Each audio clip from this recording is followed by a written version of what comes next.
folks, Mark Merrill with Farm. Our special program in this episode is an interview we had recently with a new candidate throwing his hat in the ring. Hasn't been confirmed as yet, but you can check it out on his website. You see before you John Glowa of South China, running as an independent. And here's what he had to say on a few topics that we discussed with him. Just about anything you can understand going on today, things that might affect our children's future.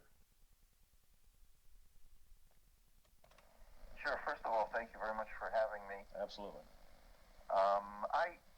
I guess I'd say that I want to go on record supporting our LGBTQ plus community. I want to also go on record supporting marginalized folks and people who feel threatened. Mm-hmm. So I certainly intend to speak up for these folks, this LGBTQ plus community, and against, frankly, what is a lot of hatred. There's no place for this hatred anywhere, and especially not in Maine. And I think it's important that we speak up against it. And my own personal belief, the way I go about living my life, is to simply to follow the golden rule: treat others as you would want to be treated. And I would like to see maybe some of these folks who are so full of hate, walk in somebody else's shoes for a little while. Think about what these folks are going through. I have to say that I applaud the young people who have come out and stood up for their beliefs, and I can't even imagine how difficult it has been for them to do so. And I think they should be applauded, certainly not castigated. So that's how I feel. I strongly support these rights, and I believe we should put people first, and I believe we should all learn to live together. All right. In that same vein, John, I have a question on that, and I mean this in the best possible way. I respect all human beings, but when it comes to what's going on in the trans and the LGBTQ community over the last several years, all due respect, I really do mean that, is what's your feeling about the demand in their case of special rights above and beyond the Constitution and forcing it on the rest of our culture?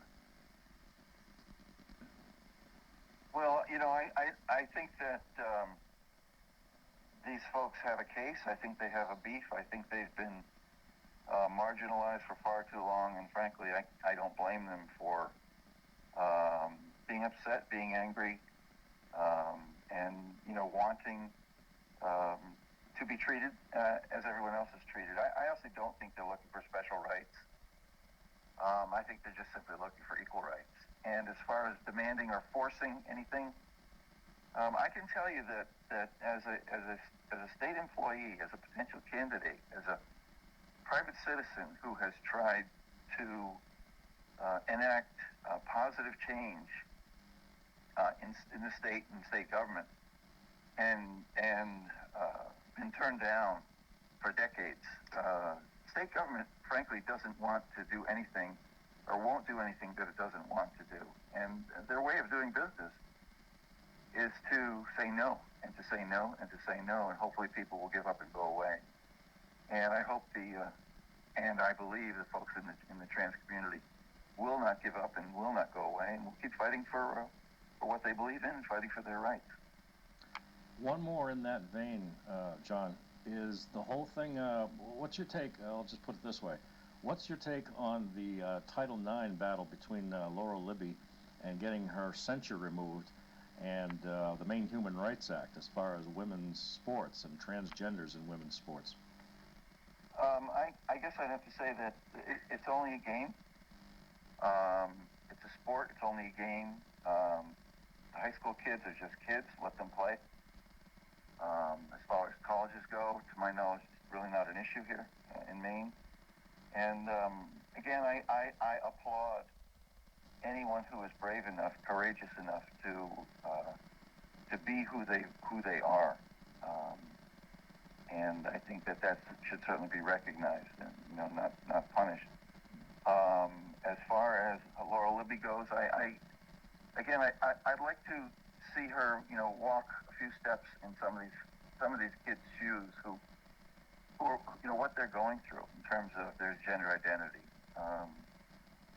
I think she and we all need to be a lot more understanding and willing to coexist. There's a saying that.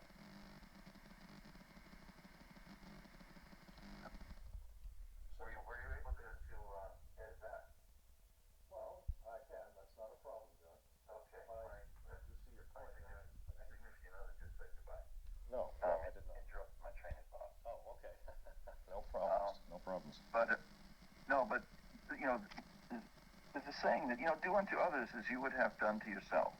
Mm-hmm. And if we could all learn to live that way and believe that and act that way, people like Laura Libby wouldn't be doing what she's doing, and these bills would never exist, and there would be no need. There would be no need for special treatment or whatever for trans people. If people just treated each other the way they want to be treated themselves, and again, it's only a game. It's only a sport. It's not life and death. Yeah. Don't sweat the small stuff. So you think the whole thing with the censure by the House Speaker of the House, Ryan Fecto, was something that could have been avoided? Well, it should never have had to happen in the first place. Okay. Laura Libby did what she did for whatever reason, and frankly, I think it was out of hatred. And I think we all need to just live and let live. And do I agree with what he did in terms of censure? I think it was an appropriate action. I think what she did was terrible. By posting the picture on the internet. Mm-hmm. And quite frankly, I don't think it's any of her business. I think, was she out of line? I think so, and I agree with the censure. And I'm hoping that Laura Libby and people of her mindset start to change their minds. I intend to testify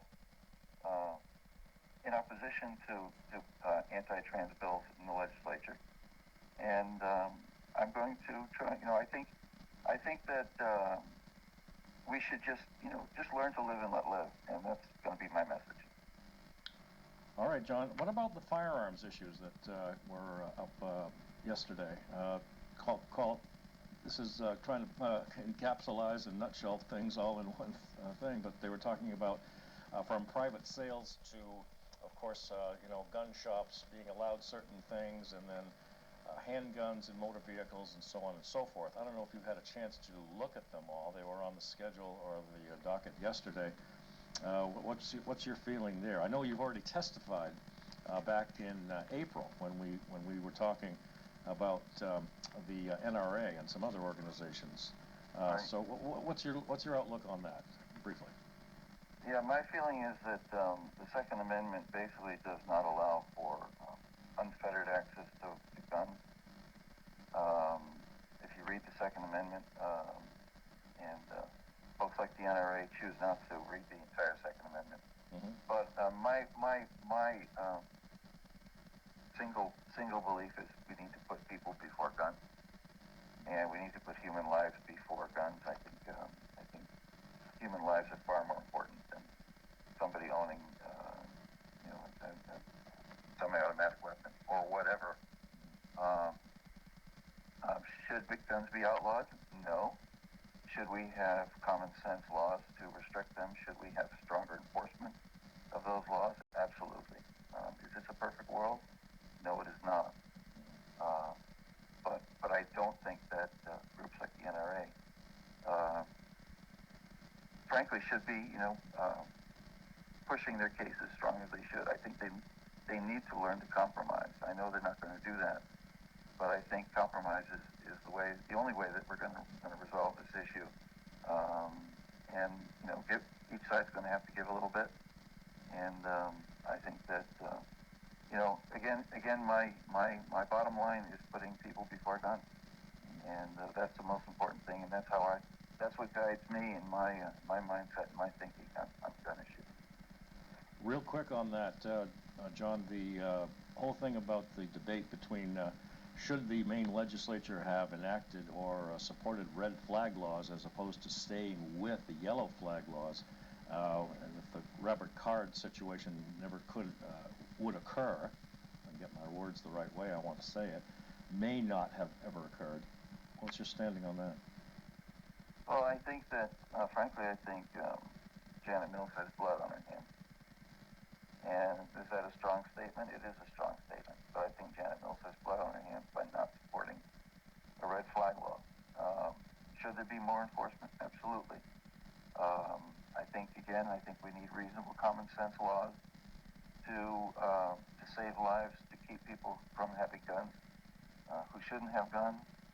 And if we had a red flag law, would those people still be alive? Entirely possible. And I think, frankly, Janet Mills made a huge mistake. And I think that she is, I think she has, frankly, she's been really in bed with special interests during her term.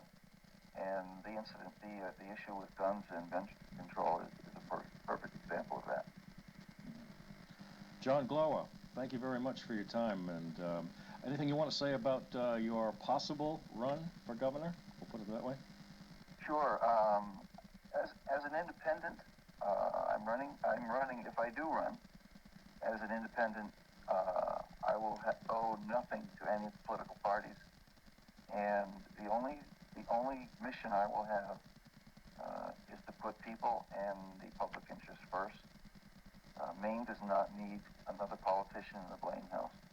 Maine needs a leader, and with my nearly 30 years of state government experience, my education, and my life experiences, I firmly believe that I am the best person to serve in that capacity. Thank you very much for your time, John Glowa of South China, and for joining us here on Firm, and all the best to you. Thank you, Mark. Much appreciated. And that's it, folks, from John Glowa. You can certainly check out more information about John on his website. We'll provide that on our comments section on Firm under this topic, Firm candidate John Glowa for governor. Meantime, as always, folks, stay safe